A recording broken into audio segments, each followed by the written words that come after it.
Hi guys, it's Kathy. I hope you're doing well. So, this lawyer stands up in front of the judge and says everything is just peaches and cream. And then this guy drops a bomb right at the 2.5 minute mark. Watch this.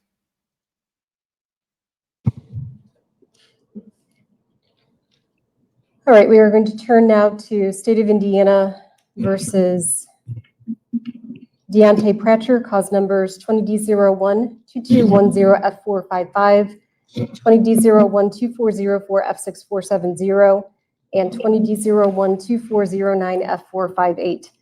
Mr. Pratcher, please raise your right hand to be sworn.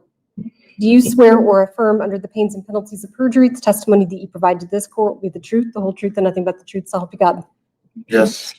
Thank you. Please tell me your full name. Deontay Edward Pratcher. Thank you. The court shows that the defendant appears by video from the Elkhart County Correctional Facility and also by Attorney Teresa Heeman, who's here in open court. State of Indiana appears by DPA Anna Rich. And we are set for a status hearing. I know that we've gotten the one report back from Dr. Chisholm Buggs. I think we have two. Do we have two? I do believe so. Oh, Dr. They're Cummings, we both, do. Okay. Favorable or Okay, competent. we'll say that he's competent. Yes. Okay, and counsel, do you concur with that, with the result? I do. We had a chance to talk June 12th, and things went very well. I felt like Deontay was understanding me, and I was certainly understanding him. So I think we can move forward, Your Honor. We did have a little bit of trouble with our last Securus visit, but I don't think that's anything that's Mr. Pratcher's fault. Okay, so I think what I'm hearing from you, Ms. Heeman, is that you want to go forward with the plea agreement that was submitted back in December? Maybe, Your Honor, but what I would ask today is that you set a date, a further proceedings date, and give us a chance to discuss that and go through that plea more carefully. Okay, and I think that the court has received a number of motions that Mr. Pratcher has filed himself, and I just want to make sure that we're managing expectations. So if, Ms. Heeman, you think that there is a reasonable likelihood of resolving these matters by way of a plea, that's fine. I do, Your Honor. If there is not that possibility, that's fine as well. We can get a trial set. I just want to make sure that we keep these cases moving forward. So, Mr. Pratcher, is that what you want to do, is talk to Ms. Heeman some more, and you can figure out how you want to go forward with these cases, and then let me know the next time you come back? I want to proceed per se, Ms. Amsterdam. I would like to proceed per se because it's I don't like I respect your courtroom to the fullest, and I only have one Yo, just a second ago, that attorney thought she had it nailed. issue, which is the reason why I filed for the motion to suppress. And she last time me and her spoke, she said that the motion to suppress wouldn't work, which I don't agree. So it kind of made me somewhat feel like she doesn't really want to work with me. She wants me to kind of take the plea bargain, which I don't mind taking a plea bargain, of course, for what I've done wrong or whatever. But it's just one issue that I have with the court. I sent the motion to suppress in, and I don't want to do that to go against the courtroom, because like I said, I want to be responsible for what I've done. But I think for me to get it done per se would be the only way to get it done, because she's not filing it for me. So I would like to So Mr. Pratcher, let's kind of break that down a little bit, okay? Mr. Pratcher, I understand that it's not uncommon that attorneys and clients disagree. It's not uncommon that attorneys disagree with each other. It's not uncommon that the court disagrees with attorneys. And we all, I guess, are entitled to our own opinions and how we view things. That being said, Mr. Pratcher, you are not a trained attorney. And I'm not saying that to be disrespectful, but this court is aware of Ms. Heeman's. No, Judge. He knows better. He wants that motion to suppress no matter what. His attorney said it won't work. His attorney said it's a bad idea, but he would rather have her fired and fail at that. Lengthy history as an attorney, and it is this court's experience, not only as a former deputy prosecuting attorney who had cases against Ms. Heeman, but also cases that I've overseen with her, that she's not shy about filing motions. She certainly files motions to dismiss, motions to suppress. It's not something she's unwilling to do, but there are a couple of considerations that I'm sure that she takes into account whether or not to file that motion to suppress or whatever that motion might be. Number one is, what does she believe, based upon her lengthy experience and training, if that's going to be a favorable motion, or it's going to work out on your end, or it's going to be favorable for you.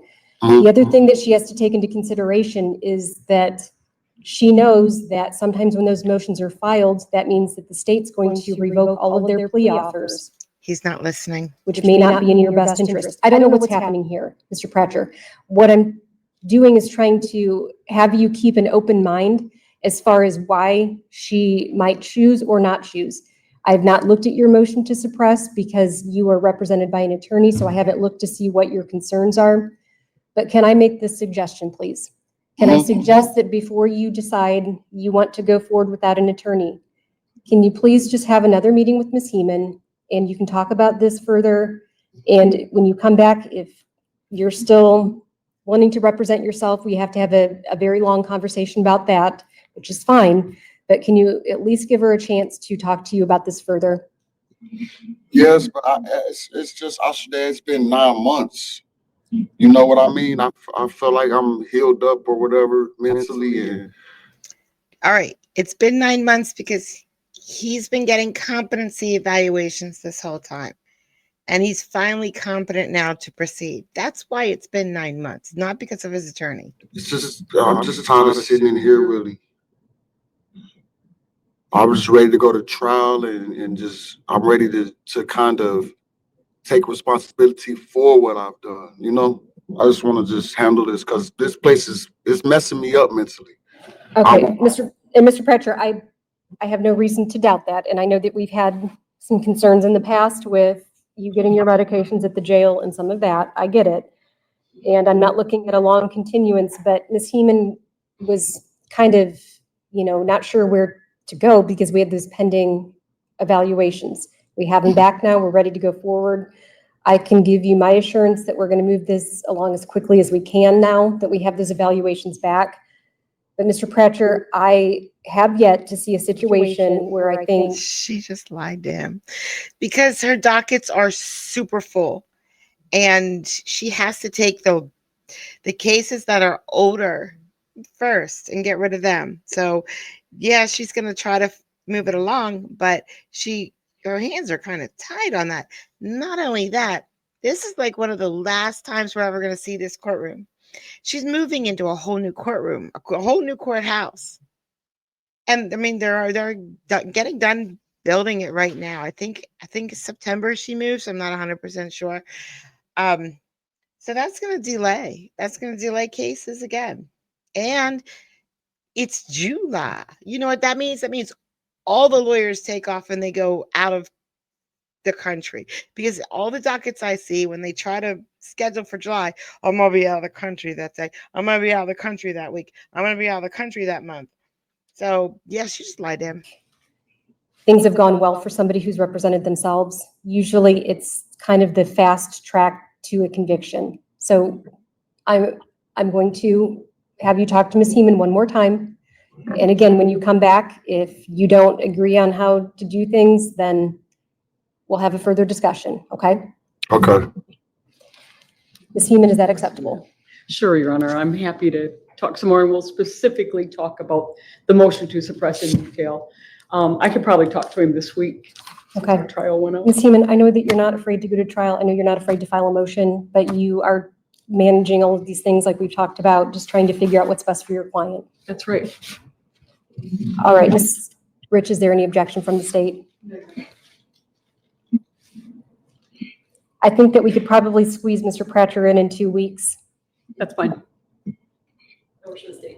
Okay, so the court will show on motion of the defendant without objection by the state, these causes of action are continued to June 30th, 2025 at 1:30 p.m. The court will show that the delay is chargeable to the defendant for purposes of Criminal Rule 4. I'm just continuing it 2 weeks. That's as quick as I can get you back in, but we'll know by then, Mr. Pratcher, what direction we're heading, okay? Okay, thank you, Ms. Hussein. Have a good day. Thanks, you too. Poor guy. He will get to the end. He really will.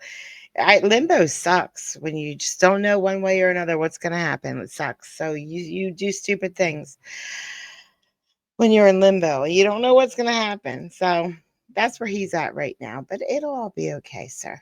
I don't know what your crime was, but you seem like a nice guy. Don't go pro se. Going pro se is a bad idea. Thanks for coming out today, guys. I appreciate it.